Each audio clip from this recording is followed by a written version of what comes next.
मित्रांनो, तुमचं पुन्हा एकदा GB स्टोरी टेलर या यूट्यूब चॅनलवर स्वागत आहे। आजच्या आपल्या गोष्टीचं नाव आहे डोंबिवली करणी सत्य अनुभव, लेखक जयेश झोमटे। पण गोष्ट सुरू करण्याआधी जर कोणी या चॅनलवर पहिल्यांदाच आलेले असाल तर त्यांनी ह्या चॅनलला सबस्क्राईब करायला विसरू नका। चला तर मग अजिबात वेळ न घालवता गोष्टीला सुरुवात करूया।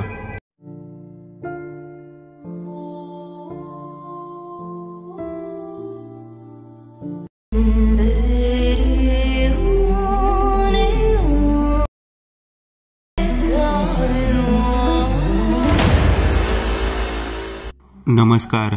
आजचा सत्य अनुभव एका डोंबिवलीमध्ये राहणाऱ्या सबस्क्रायबरने सांगितलेली त्यांच्या जीवनातली सत्य हकीकत आहे। अनुभव करते सोनम पिष्टे आणि त्यांचा भाऊ राहुल पिष्टे। ह्या कलियुगाचा प्रहर केव्हाचा सुरू झाला आहे।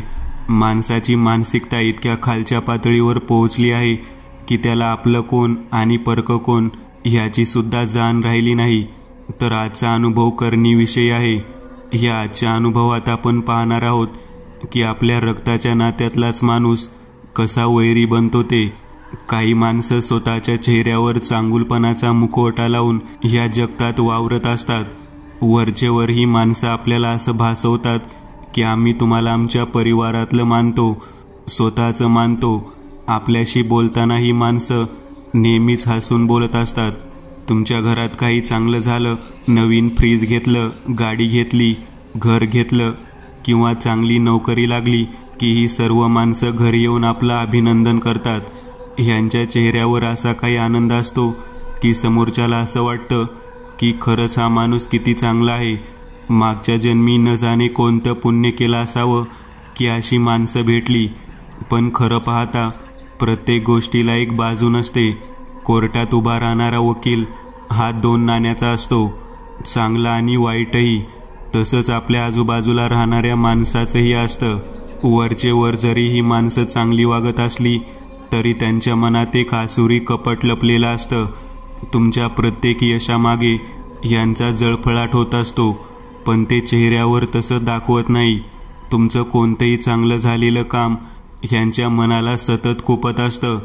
ह्यांना तुमचं सुख ही गोष्ट मुळातच पाहवत नसते। मग हळूहळू ह्या ईर्षेची जळण्याची सीमा जेव्हा चरणसीमेवर पोहोचते तेव्हा होतो एका तामसिक अनिष्ट शक्तीचा जन्म, करणी।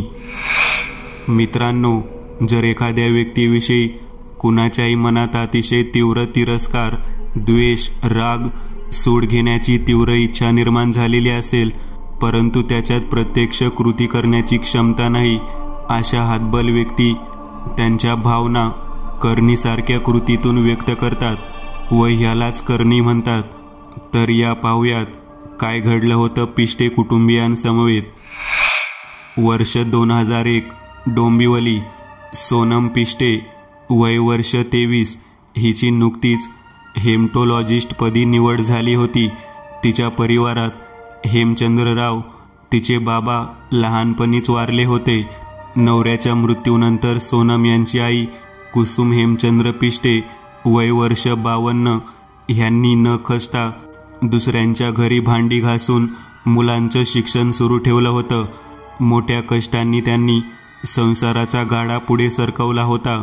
सोनम ह्यांचा भाऊ राहुल हेमचंद्र पिष्टे, वय वर्ष 25, तो एक टॅक्सी चालक होता। तर अनुभवानुसार झालं असं, सोनमचा परिवार डोंबिवलीतील एका झोपडपट्टीमधल्या चाळीत राहायचे।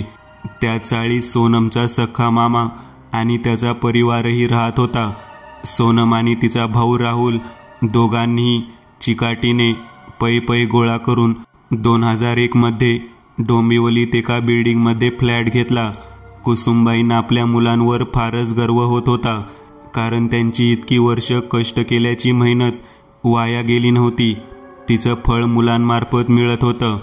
सोनम सांगतात की आम्ही 2001 मध्ये फ्लॅट घेतला आणि आठवडाभरातच तिथे शिफ्ट झालो। आम्ही दोघे, मी आणि माझा भाऊ राहुल, दोघेही दिवसभर कामावर असायचो। आम्ही दोघे कामाला जायला लागलो तेव्हाच आम्ही आईला सांगून ठेवलं होतं की आता तुला काम करायची काहीच गरज नाही, तू आता घरीच राहा. फ्लॅटमध्ये शिफ्ट होऊन आम्हाला महिना झाला होता. दिवसभर आम्ही दोघे भाऊ बहीण कामानिमित्त बाहेर असायचो आणि फ्लॅटमध्ये आई एकटीच असायची. अशातच आईला खूपच वेगवेगळे अनुभव आले होते. आम्ही घरी आल्यावर ते भीतीदायक अनुभव आई आम्हाला ऐकवत असायची, जे ऐकून खरंच प्रथम आमचा विश्वासच बसला नव्हता. पण जेव्हा आम्हाला सुद्धा त्या अनिष्ट शक्तीचं दर्शन घडलं तेव्हा मात्र आमचाही विश्वास बसला. पण मित्र हो, फ्लॅटमध्ये एकट्या असणाऱ्या कुसुमबाईंना आलेले ते भीतीदायक अनुभव कोणते होते ते पाहूयात का? चला तर. अशाच एके दिवशी सोनम आणि राहुल दोघेही नेहमीसारखेच कामावर निघून गेले होते. कुसुमबाई फ्लॅटमध्ये एकट्याच होत्या. सोनम सांगतात की बिल्डिंग नवीनच बांधून झाली होती व बिल्डिंगची जी विंग होती त्या विंगमध्ये फक्त त्यांचं एकच फ्लॅट होता. बाकी पूर्णतः विंगमधले सर्व फ्लॅट रिकामे होते, ज्यामुळे कुसुमबाईंना फ्लॅटमध्ये बोर नको व्हायला म्हणून त्यांना वेळ घालवण्यासाठी TV व केबल कनेक्शन घेतलं होतं. दुपारचे 1:30 वाजले होते. कुसुमबाई TVवर कोणता तरी मराठी प्रोग्राम पाहत होत्या. TVवर दिसणारे चलचित्र आणि तो TVतून निघणारा आवाज फ्लॅटमध्ये व बाहेर जिन्यावरून भूतासारखा धावत पूर्ण विंगमध्ये गुंजत होता. त्या आवाजाने ती विलक्षण शांतता डिवचली जात होती. TVवरचा प्रोग्राम पाहण्यात कुसुमबाई चांगल्याच गुंतल्या होत्या. ह्या भौतिक जगापासून काही क्षण का असेना, पण त्यांचा संबंध तुटला होता. डोळे TVवरच्या त्या चलचित्रांवर खेळले होते. तोंडावर एक हलकसं हसू होतं. हॉलमध्ये सोफ्यावर बसलेल्या कुसुमबाईंच्या मागे एक दरवाजाची उघडी चौकट होती. त्या चौकटीतून किचनमध्ये घेऊन जाणारी एक छोटीशी 10-15 पावलांची गल्ली होती. त्याच गल्लीत अंधारात कोणीतरी उभं होतं. उंचीने 6 फूट असं. शेवाळी हिरव्या रंगाची कातडी होती. बेडकासारखे बटबटीत लालसर डोळे, त्यात एक वाकडी तिकडी काळसर चीर होती. जबडा विचकून ते कुसुमबाईंच्या पाठमोऱ्या आकृतीला पाहत होतं. त्याच विचकलेल्या जबड्यातून ते तीक्ष्ण असे 4-4 इंच लांबीचे धारधार पौलादी दात बाहेर आलेले दिसत होते. जबड्यातलं ते लालसर रक्ताळलेलं मांस आणि सापासारखी काळ्या काळसर कातीची 5 इंच लांबीची जीभ होती.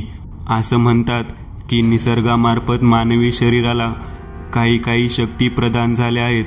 ऐनवेळेस त्या सुप्त अवस्थेत असतात, पण जेव्हा असावधानतेने धोका उद्भवतो त्या धोक्याच्या क्षणाला त्या झटकन कार्यरत होतात. शरीरात एक बदल जाणवतो. सर्व शरीर उत्तेजित होतं. नसानसात रक्ताचा वेग वाढतो. कानसुळे टवकारले जातात. मनाला एक तीव्र संकेत मिळतो. कुसुमबाईंना सुद्धा बसल्या बसल्याच तीव्र पटीने ती जाणीव होऊ लागली. TVवरच्या त्या चलचित्रांवरून लक्ष विचलित झालं. डोळे डावीकडून उजवीकडे फिरले. आपल्या मागे कोणीतरी उभा असल्याची तीव्र पटीने जाणीव होऊ लागली. इतकंच नाही तर अस्तित्व सुद्धा जाणवत होतं. राहून राहून मनाला बेचैनी जाणवत होती. असं वाटत होतं की कोणीतरी मनावर अशुभतेची पकड बनवली आहे. एक नकारात्मकतेचा अंश वेगाने अवतीभवती जाणवू लागला होता. कोणीतरी एकटक उभं राहून आपल्याकडेच टक लावून पाहत आहे.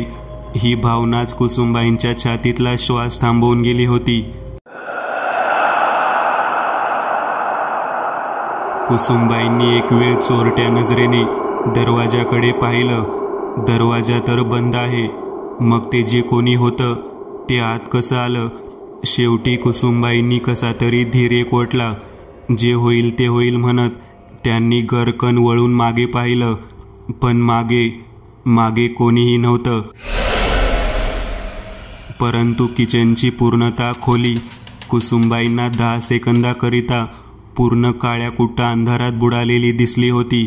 जणू ते जे काही फ्लॅटमध्ये दबा धरून बसलं होतं त्याचा उगम किचनमध्ये होत. कुसुमबाईंना मागे वळून पाहता कोणीच दिसलं नव्हतं. मग त्यांना वाटलं आपल्याला नक्कीच भास झाला असेल, पण पुढे जाऊन ह्या भासांचा खेळ सत्यात उतरणार होता. ह्यापासून कुसुमबाई अनभिज्ञ होत्या. म्हणतात करणी केल्यावर तिचे परिणामसुद्धा दिसू लागतात.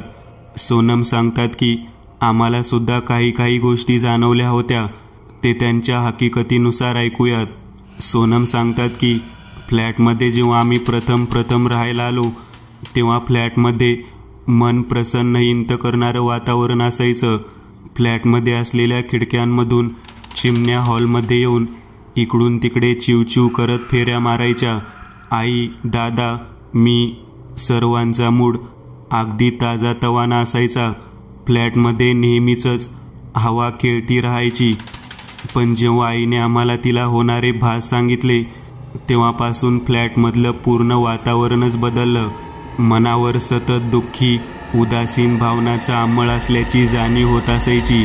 हॉलमध्ये चिवचिव करणाऱ्या चिमण्यासुद्धा दिसायच्या बंद झाल्या होत्या. त्यासहितच घरात पैसा टिकत नव्हता. पगार झाला की कोणी आजारी पडायचं तर घरातली काही वस्तूच बिघडायची. यानाही त्या मार्गाने पैसा खर्च व्हायचा. सोनम सांगतात की एके दिवशी तर खूपच विचित्र प्रकार घडला. सोनमने एके दिवशी कामावरून सुट्टी घेतली होती. सुट्टी असल्याने सोनम आज जरा उशिराच उठल्या. आंघोळ वगैरे झाल्यानंतर अंग पुसून सोनम तिच्या खोलीत आली आणि काल रात्री धुतलेले कपडे व आंतरवस्त्र जे की सोनमने तिच्या खोलीतल्या खिडकीत सुकत ठेवले होते ते आता खिडकीमधून गायब झाले होते. सोनमला वाटलं की आईने खिडकीतून काढून दुसरीकडे ठेवले असतील. तसं तिने कुसुमबाईंना विचारलं सुद्धा, पण त्यावर त्या म्हणाल्या की मला नाही माहिती. सोनमने त्या गोष्टीवर इतका विचार केला नाही. तिला वाटलं की आपणच कुठेतरी कपडे ठेवले असावेत, पण आता लक्षात येत नाहीये. शेवटी सोनमने त्या दिवशी दुसरे कपडे घातले.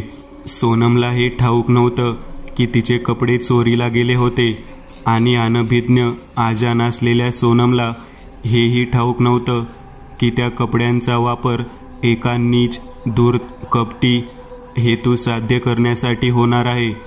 व तो कसा, या पाहूयात. सूर्य मावळला तसा काळोखाचं साम्राज्य पसरलं. रात्रीच्या कीटकांचा किरकिर आवाज गुंजू लागला. कोठेतरी कोणाची तरी मयतीची अंत्ययात्रा निघाली होती. त्यांचा टाळांचा व रामनामाचा भीतीदायक जप ऐकू येत होता. काळोखात मांजरीचा एका लयीत असा हाकरण्याचा आवाज ऐकू येत होता. नक्कीच ती मांजर आपल्या पिल्लांना शोधत होती, ज्या पिल्लांना सकाळीच भोक्याने खाल्ली होती.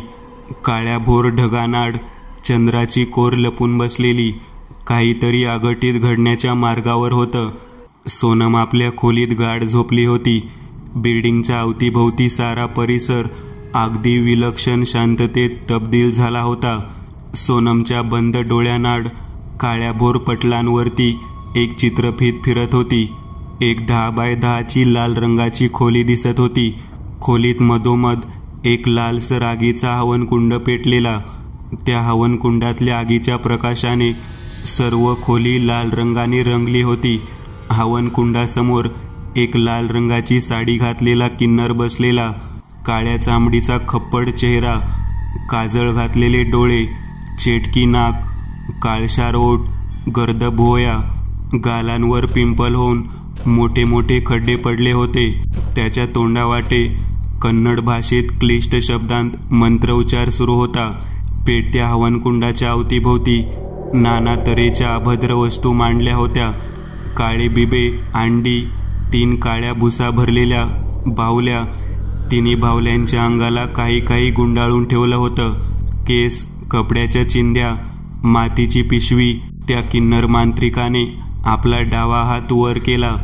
त्या किन्नर मांत्रिकाच्या मागे अजून 3 जण उभी होती, पण त्यांचा चेहरा दिसत नव्हता. चेहऱ्यावर काळं फासलेलं दिसत होतं किंवा काही अघोरी नियमांनुसार चेहरा दिसत होता. सोनमला स्वप्नावाटे या अघोरी कांडाचं दर्शन घडणं सुरू होतं. त्या 3 आकृत्यांमधल्या 2 आकृत्या पुरुष व एक स्त्री होती. त्यातल्या एका पुरुषाने पुढे होऊन त्या मांत्रिकाच्या हातावर काहीतरी ठेवलं. आंतरवस्त्र होते. त्या किन्नराने ते आंतरवस्त्र हाती घेतले. बाजूला एक चांदीची वाटी होती, त्यात रक्त होतं माणसाचं. तीच वाटी त्या किन्नर मांत्रिकाने मंत्र उच्चारत त्या अंतरवस्त्रावर रिकामी केली. त्या 3 बाहुल्यांमधली एक काळी बाहुली हाती उचलली. ज्या बाहुलीच्या कमरेवर गोलाकारात केस गुंडाळले होते, त्या लाल रंगाच्या आगीचा तो भेसूळ रक्ताळलेला प्रकाश त्या किन्नराच्या खप्पड चेहऱ्यावर पडला होता. त्याची काजळ पोतलेली वटारलेली ती भेदक नजर आपल्याकडेच पाहत होती. त्यातच तो किन्नरी आवाजात कन्नड भाषेत म्हटला, "नन्ना हट्टीराबा, म्हणजेच मराठीत माझ्या जवळ ये." त्या मांत्रिकाच्या आवाजात आग्रह होता. त्याचा तो आवाज अजिबात थांबत नव्हता. त्या आवाजात विलक्षण हुकूमत होती. पाण्यात पडून खोल तळाशी जाणाऱ्या पाषाणासारखे ते जड शब्द त्या सोनमच्या मनात खोलवर पोचत होते. मनाचा तो भाग आतापर्यंत संपूर्णतः अस्पर्शित राहिला होता.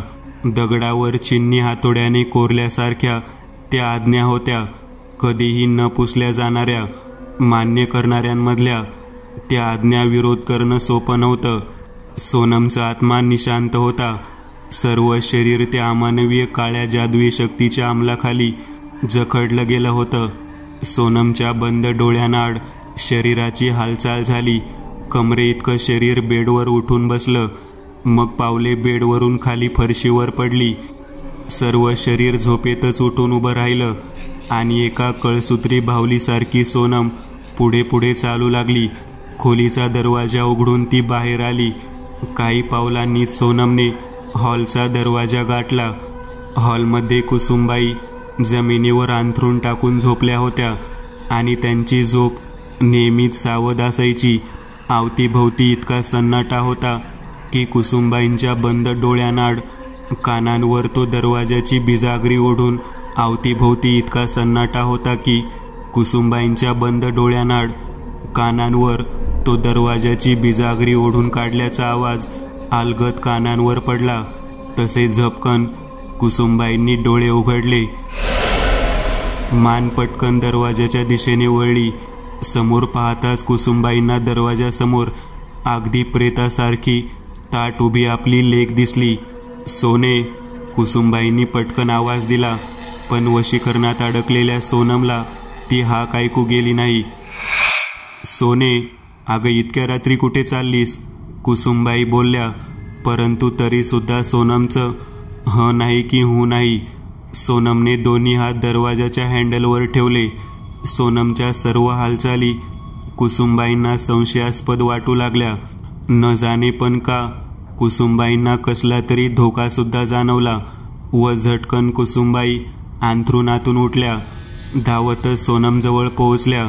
कुसुमबाई सोनमजवळ पोहोचताच त्यांनी तिच्या खांद्यावर हात ठेवला. कुसुमबाईंच्या हाताचा स्पर्श सोनमला होताच तिच्या सर्व शरीराला एक झटका बसला. वशीकरण ताडताड करत फुटलं आणि त्याच क्षणाला दरवाजाबाहेरून एक तीव्र स्वरातली क्लेशदायक घृणास्पद गुरगुर बाहेर पडू लागली. जसं की दरवाजाबाहेर काहीतरी भयंकर असं हिंस्र श्वापदापेक्षाही वरचढ असं भुकेलं उभं होतं. जर सोनमने दरवाजा उघडला असता तर विचारच किती भयंकर आहे. सोनमला घेऊन जायला न जाणे काय आलं होतं. हा विचारच भयानक, हृदय पिळवटून टाकणाऱ्यांमधला आहे. ती गुरगुर ऐकून कुसुमबाई, सोनम दोघीही दरवाजापासून झटकन लांब झाल्या. कुसुमबाईंनी होती नाही तेवढी हिंमत गोळा करून कसं तरी आपलं बस्तान हलवलं. त्या आपल्या मुलाच्या राहुलच्या खोलीत आल्या व त्याला घेऊन बाहेर आल्या. राहुल येताच दरवाजाबाहेर जे काही उभं होतं ते नक्कीच धूम ठोकून पळालं, कारण जिन्याच्या पायऱ्यांवरून तो पावलांचा धावण्याचा धपधप असा भयंकर आवाज त्या तिघांच्याही कानांना स्पष्ट ऐकू आला होता. राहुलला वाटलं की चोर आले की काय. तसा त्याने पोलिसांना फोन लावायला फोन बाहेर काढला, पण कुसुमबाईंनी त्याला मध्येच अडवलं. "थांब राहुल, फोन नको लावूस. बाहेर चोर नाही, काहीतरी वेगळंच आलं होतं. नक्कीच ते सोनमला घ्यायला आलं होतं. मला आता हळूहळू कळतंय की नक्कीच आपल्यावर कोणीतरी करणी केली आहे. कोणीतरी आपल्या वाईटावर उठलं आहे." कुसुमबाईंच्या वाक्यावर राहुलला काही समजत नव्हतं. सोनमने लागलीच काही वेळ अगोदर पाहिलेलं ते स्वप्न आपल्या आईला व भाऊला सांगितलं, जे ऐकून राहुलला सुद्धा जराशी भीती वाटली, कारण प्रत्येक गोष्टीची लिंक कोठे ना कोठेतरी जुळत होती. घरात येणारे विचित्र अनुभव एवढ्यावरच थांबले नव्हते. पुढच्या दिवशी पुन्हा एकदा मध्यरात्री सोनम तशीच झोपेतून उठली, पण तिचं नशीब बलवत्तर, तिची आई जागीच होती. कुसुमबाईंनी लागलीच तिला पुन्हा तिच्या बेडरूममध्ये आणलं आणि बाहेर येताच बाहेरून दरवाजाला कडी घातली. काही वेळ कुसुमबाई दरवाजातच उभ्या होत्या आणि आतून दरवाजावर हलकेच डोकं ठकठक असा आपटल्याचा आवाज ऐकू येत होता. दिवसेंदिवस पिष्टे कुटुंबियांच्या बाबतीत काही ना काहीतरी विचित्र घडतच होतं. फ्लॅटमध्ये सर्वांच्या खोल्यांमध्ये तुटलेले केस सापडत होते, दूधच फुटायचं, काल आणलेली भाजी उद्याला नासली जायची, फ्लॅटमध्ये गुदमरायला व्हायचं, कधी थंडी तर कधी खूपच गरमी जाणवत असायची. कावळे दिवे लागणीच्या समयी बाल्कनीत येऊन काव काव करत बसायचे. घरात पैसा म्हणून टिकत नव्हता, जणू लक्ष्मी नाराज झाली होती. रामायणात रावणाच्या पिता विश्रवाने रावणाला काही बोल ऐकवले होते की भगवान ब्रह्माने देव आणि दानव हे दोनच पक्ष बनवले आहेत. देवतांचं बळ आहे धर्म, सत्याचं प्रतीक, आणि दानवांचं बळ आहे अधर्म, काळोख, अंधकार. परंतु अंतक्षणी विजय ही सत्याची होईल. जर हे युद्ध झालंच तर विजय सत्याचाच होईल. व तसंच असत्य हे परमनंट नाही, त्याला अंत आहे. योग्य वेळी सत्य त्याचा नायनाट करेलच. पिष्टे कुटुंबियांच्या बाबतीत सुद्धा असंच काहीसं घडत होतं. प्रथम त्रास आणि मग शेवटाला मार्ग. स्वतःहून चालत घरी आला. एके दिवशी कुसुमबाईंच्या जुन्या घराबाजूला राहणाऱ्या एक गुजराती म्हाताऱ्या आजी कुसुमबाईंच्या फ्लॅटवर आल्या. खूप दिवसांनी दोघी एकमेकींना भेटल्या, चांगल्या गप्पा रंगल्या आणि बोलता बोलता कुसुमबाईंनी आपल्या घरात चालणाऱ्या विचित्र घटना त्या आजींना सांगितल्या. त्यावर त्या आजींनी म्हटलं, कुसुम, तू रागावू नकोस, पण तुझा भाऊ, तुझ्या भावाची बायको आणि मुलगा रोज रात्री 9 वाजता कोठेतरी जातात आणि मध्यरात्री 1:30-2 वाजता परत येतात. मला तर त्यांचं वागणं जरा संशयास्पदच वाटत आहे. जर त्यांनी तुमच्यावर काही केलं असेल तर. प्रथम त्या आजीचं बोलणं कुसुमबाईंनी असंच उडवून लावलं, पण त्या आजींनी कुसुमबाईंपेक्षा जास्त दुनियादारी पाहिली होती. त्यांच्या ओळखीत एक बाबा होता. शेवटी एखादा चांगला दिवस ठरवून दोघीही बाबांच्या घरी गेल्या. बाबांनी कुसुमबाईंची हकीकत, त्या आजींची हकीकत ऐकली व त्यांनी आठवड्याभराने पुन्हा यायला सांगितलं. आठवडा उलटून गेल्यावर कुसुमबाई व त्या आजी पुन्हा बाबांकडे आल्या. तेव्हा त्यांनी सांगितलं, ती माहिती खरंच रक्ताच्या नात्याला काळीमा फासणारी होती. तुमच्या कुटुंबावर एक घातक करणी गेली आहे. करणी करणारे तुमच्या नात्यातलेच आहेत. तुमचा भाऊ, वहिनी आणि त्यांचा मुलगा. हळूहळू तुम्हाला त्रास देऊन तुमचा तिघांचा काटा काढायचा त्यांचा हेतू आहे आणि एका किन्नर मांत्रिकामार्फत ही करणी चालवली जातीये. जर वेळीच ह्यावर उपाय केला तर तुम्ही सुटाल. नाहीतर एक दिवस तुम्ही सांगितल्यानुसार तुमच्या मुलीने जर कधी अवसांडीने दरवाजा उघडला तर दुसऱ्या दिवसाला सुतक लागलं समजा. त्या बाबांच्या वाक्यावर कुसुमबाई घाबरल्या आणि त्यांनी या संकटावर काय उपाय आहे हे विचारलं. तेव्हा ते बाबा म्हटले, ही करणी साधीसुधी नाही, म्हणूनच यावर कायमचा तोटका काढावा लागेल. तो म्हणजे त्यांची करणी त्यांच्यावरच उलटवणे होय. पण आपण एकदा का करणी त्यांच्यावर उलटवली की तुझ्या भावाचं, वहिनीचं आणि त्याच्या पोराचं हाल होतील. जिवंतपणीच त्यांना नरक यातना भोगाव्या लागतील. जितकं तुम्ही सोसताय त्यापेक्षा जास्त त्यांना सोसावं लागेल. म्हणूनच तुझी करणी उलटवायला परवानगी आहे का? नसेल तर तुमचा मृत्यू अटळ आहे. त्या बाबांच्या वाक्याला होकारार्थी दुजोरा देण्याशिवाय कुसुमबाईंकडे दुसरा पर्याय नव्हता. शेवटी त्यांच्या पोटच्या पोरांच्या जीवाचा प्रश्न होता. कुसुमबाईंनी बाबांना होकार कळवला.